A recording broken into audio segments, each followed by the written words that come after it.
tudo bem? Espero que todos tenham lido os textos que eu deixei, né, na aula anterior. Nós vamos dar continuidade à disciplina Princípios e Concepções da Educação Profissional e da Educação de Jovens e Adultos. Nesta disciplina, a gente já pôde ver na aula passada as metas do Plano Nacional de Educação para o PROEJA. Nós pudemos ver também o decreto 2208, que era o anterior ao 5154, que separava a educação profissional da educação básica. O 5154 ele já veio para integrar a educação profissional e a educação básica, que é o atual, é o vigente.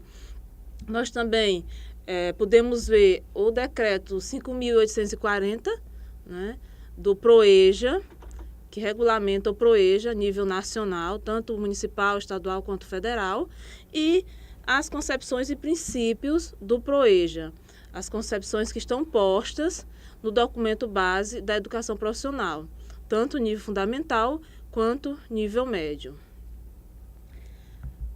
Nesta aula, nós vamos ver avançar um pouco mais, mas sempre voltando ao documento base, à legislação do PROEJA, à legislação da educação profissional. Nós vamos ver as funções da EJA e do PROEJA, né? E vamos ver também os princípios e concepções da educação de jovens e adultos.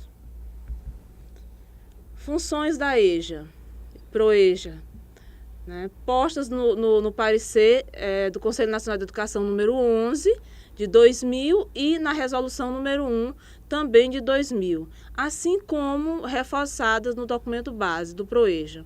Então, a EJA tem a função de reparar, né, reparadora, equalizadora e qualificadora. São as três funções que constam no parecer. Reparadora é exercida ao se afirmar que a EJA seria uma modalidade de ensino onde o dever do Estado de garantir o direito de todos à educação seria exercido, reparando, então, a falha do Estado em momentos anteriores. Então, essa função veio reparar, né, o PROEJA, a EJA, veio reparar uma falha do Estado, da sociedade, uma falha anterior, que devia ter sido oferecida a todos uma educação de qualidade, mas muita gente ficou fora, muita gente não teve acesso à educação e a EJA vem para reparar. A função de equalizadora, ao propor reparar o dano causado pela exclusão da população do acesso ao sistema educacional, a EJA, Educação de Jovens e Adultos, e o PROEJA estariam exercendo a função equalizadora, né, na medida em que diminuiria as desigualdades existentes entre o público desta modalidade de ensino e os que tiveram acesso à educação na idade própria. Então, quando se trata de equalizar, quando nós falamos equalizar, é mais ou menos equiparar, né? Ou seja, todos para concorrer no mercado de trabalho, para ter uma vida mais digna, tem que ter conhecimento, tem que ter qualificação. E para que as pessoas concorram de forma igualitária, esse conhecimento tem que ser dado a todos, oferecido a todos, certo? E a função qualificadora, compreendida na perspectiva da formação para o exercício pleno da cidadania, por meio do desenvolvimento do pensamento crítico e autônomo de cidadãos participativos, conscientes de seus direitos sociais e de sua compreensão e inserção no mundo do trabalho, entendido como elemento fundamental ao processo de hominização de homens e mulheres e de produção cultural. Então, o que o PROEJA e a EJA tem também essa função de qualificar, né? Qualificar não só para o trabalho, porque quando nós falamos essa palavra qualificar, a gente pensa que é só preparar para o trabalho, mas não, qualificar em todas as dimensões sociais, econômicas, né? Dar qualidade de vida a essas pessoas, a mesma qualidade de vida que outras pessoas que tiveram acesso à educação têm hoje. Então, na verdade, essas três funções, elas se completam, né? a partir do acesso que é dado, desse direito que é ampliado, vem as outras também de qualificadora, né, das condições de vida dessas pessoas. Princípios pedagógicos na EJA. Então, para a gente discutir um pouco melhor os princípios pedagógicos da educação de jovens e adultos, é interessante também que a gente questione e coloque algumas questões que são fundamentais. Pelo menos tente refletir sobre essas questões. Por exemplo, quem são os alunos atendidos por esta modalidade de ensino? Né? Quem são? Por que educá-los? Né? E como educá-los? Então, são questões que vêm à tona e até por esse motivo nós estamos aqui. Né? Não é fácil você juntar a educação de jovens e adultos, a educação básica, né, e a educação para o trabalho. Então, para que a gente realmente ofereça uma educação de forma integral, de qualidade, é necessário discutir e buscar meios de oferecer essa educação que nós tanto almejamos. Então, nós primeiro colocamos aqui quem são essas pessoas. São jovens, adultos e idosos que não tiveram acesso à escola, na faixa etária da chamada escolarização, ou foram evadidos ou expulsos da escola. Como se dá essa evasão ou expulsão? Não necessariamente alguém pediu que eles saíssem, mas as simples condições de vida deles, ou porque precisavam trabalhar, cuidar de um filho, cuidar de um irmão, fizeram com que eles fossem expulsos, que eles evadissem da escola. Então, são essas pessoas que nós vamos ensinar. Né? É esse o público do PROEJA. Pessoas com experiência de vida e profissional, de uma classe economicamente baixa. Então, geralmente, essas pessoas já têm uma experiência tanto de trabalho quanto de vida, de viver em coletividade. Eles já trazem uma experiência que tem que ser considerada. Né? Na outra aula, a gente até colocou isso. É importante considerar a vivência desse jovem, desse adulto, para que a gente possa tornar esse ensino significativo para ele. Apresentam uma certa desconfiança em relação à escola. São trabalhadores assalariados do mercado informal ou do campo. Claro, a escola é como se não fosse, na cabeça de muitos, né, no pensamento de muitos, a escola não é um lugar para eles. Então, ao chegar à escola, eles devem ser bem acolhidos. Eles devem ser bem recebidos, né, como um espaço deles e para eles também. Porque, de certa forma, eles já chegam com a autoestima baixa. E isso influencia para que eles permaneçam ou não. Né? Por quê? Porque eles já foram uma vez expulsos. Então, para sair, para evadir-se, acaba sendo mais fácil. Né? Eles aceitam melhor evadir-se, tendo em vista que já saíram uma vez. Então, por que educá-los? É uma questão interessante, porque hoje a gente vê vários programas sociais, mas... e algumas políticas também, mas é importante a gente citar que existe a pressão de organismos internacionais, por exemplo, Banco Mundial e outros organismos internacionais, outras instituições que pressionam para que o governo ofereça educação de qualidade, que acabe com o analfabetismo, né, que qualifique os jovens e adultos, né, que, segundo ele, de certa forma, há um atraso econômico quando existe uma grande parcela da população sem qualificação. Né? Então, as lutas sociais também, elas são relevantes, né, na busca dessa educação para o jovem adulto. Então, o governo ele oferece esses programas, oferece algumas políticas, mas também é devido a uma pressão social.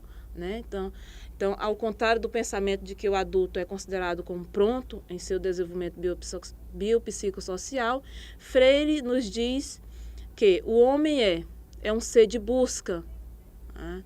É um corpo consciente. Então, é um sujeito que se comunica e dialoga com o outro. É um ser de relações com o outro homem, relações com o mundo, e isso vai construindo conhecimento. Né? Isso é pesquisa, isso vai construindo conhecimento. Então, o homem ele não é um ser que se considere completo. Pelo contrário, ele está sempre buscando sempre buscando conhecimento, sempre buscando aprender, sempre buscando melhorar. E é nessa perspectiva que eu utilizo Paulo Freire, porque ele acreditava nessa incompletude do homem e de que ele sempre estava buscando melhorar. Então, ele problematiza, é um sujeito histórico, social, ético, político e cultural. Então, daí a gente pode dizer que a educação faz parte do existir humano. Por quê? Porque todos nós, sendo educados, sendo homens, necessariamente nós vamos precisar da educação. Para tornar-nos homem, né, precisamos da educação.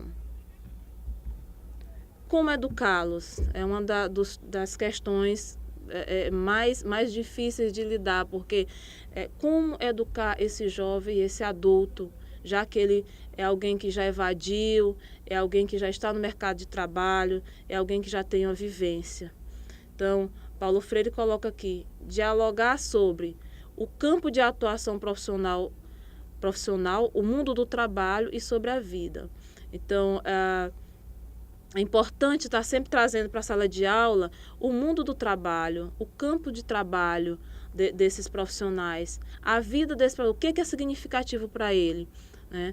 O que faz sentido para esse homem, esse adulto, o que trouxe ele à escola. Então, se a escola é um lugar que não motiva e que não é significativo para ele, possivelmente ele vai evadir isso também, né? Compreender a realidade deste público para descobrir seus modos de aprender e favorecer essas lógicas de aprendizagem no ambiente escolar. Então, é importante que o professor, que o educador compreenda a realidade desse jovem, desse adulto, até para que nós possamos buscar novas metodologias, novas estratégias de ensino em sala de aula, é preciso compreender a realidade deles, certo? Então, atuar positivamente sobre o estigma do preconceito no retorno à escola. Muitas vezes, quando esse jovem, esse adulto chega à escola, ele é discriminado. Muitas vezes até pelos próprios educadores, pelos colegas, né? Por quê? Porque já tem uma certa idade, né? E a gente pode afirmar que as turmas do ProEja, elas são muito diversificadas. Então, você vai encontrar pessoas com 18, você vai encontrar pessoas com 40 anos, né? Com 60 anos, e daí por diante, né? Pessoas com culturas diferentes. Então, é preciso compreender, é preciso conhecer essa realidade para que o aprendizado realmente aconteça da melhor forma. E aí, muitas coisas influenciam. Os estudos foram interrompidos, a idade, o retorno, as dificuldades de adaptação ao voltar à escola, porque a escola que eles estudaram há 30 anos é diferente da escola de hoje. Tudo isso, de certa forma, causa uma certa aversão, né? Aí a baixa autoestima.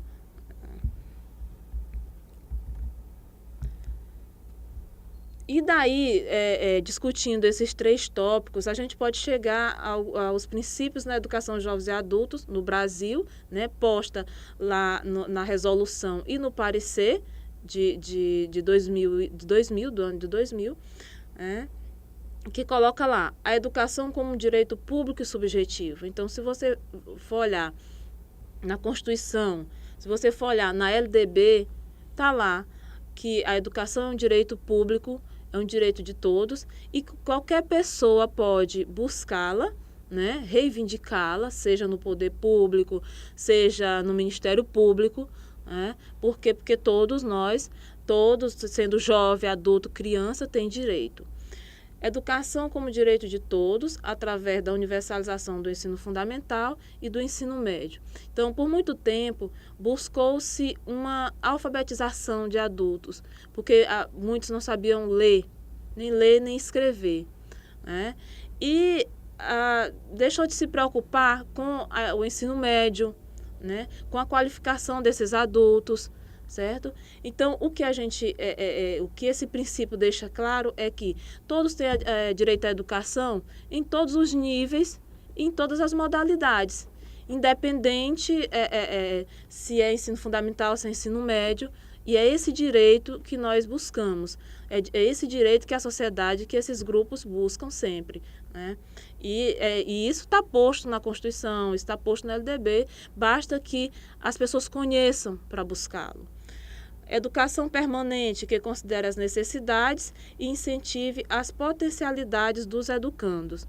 Então, a educação jovens e adultos, assim como a educação dos demais, é permanente. Né? Como o ser humano é um ser incompleto e que está sempre em busca de conhecimento, está sempre pesquisando, ela deve ser permanente. As coisas estão sempre mudando, a tecnologia, a ciência, e é importante que todos, realmente todos, tenham acesso a todas essas formas de conhecimento. E assim é também com o jovem e adulto. Para finalizar, eu trouxe aqui uma frase de Paulo Freire, que diz: gosto de ser gente porque a história em que me faço com os outros e de cuja feitura tomo parte é um tempo de possibilidades e não de determinismo. E no quadro logo acima temos EJA, trabalho, dignidade e vida. Porque é isso que a educação nos proporciona. É dignidade, né? É um trabalho consciente, em que realmente dignifica o homem, não no sentido de explorar, né? E o PROEJA, ele traz realmente essas possibilidades, ele traz oportunidades. Como já foi falado na aula anterior, a gente sabe que nem todo mundo vai ter acesso ao emprego, a um trabalho, né? Mas que com o PROEJA, com a educação jovens e adultos, abre-se possibilidades. E é nessa perspectiva que a gente está aqui. Então, deixei aí com vocês, vou deixar alguns textos que reforçam a nossa primeira aula. Espero que compreendam e eu estou sempre disponível para tirar as dúvidas. Obrigada e até a próxima aula.